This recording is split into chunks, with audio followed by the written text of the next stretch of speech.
बिस्मिल्लाहिर्रहमानिर्रहीम।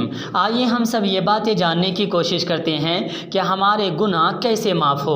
अगर गुनाह बहुत ही ज़्यादा हो, हम ये चाहते हैं कि हमारे गुनाह माफ़ हो जाए, तो हमें कौन सी तस्बीहात पढ़नी चाहिए।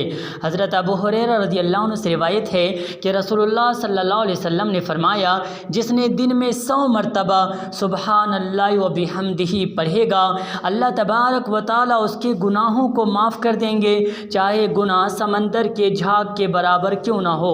किताब देखिए सही बुखारी।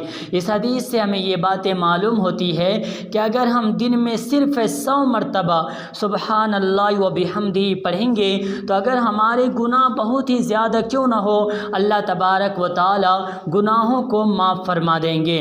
तो हम लोगों को चाहिए कि रोज़ाना दिन में 100 मरतबा सुबहान अल्लाह व बिहम्दी पढ़ें, ताकि अल्लाह हमारे गुनाहों को माफ़ फरमा दे।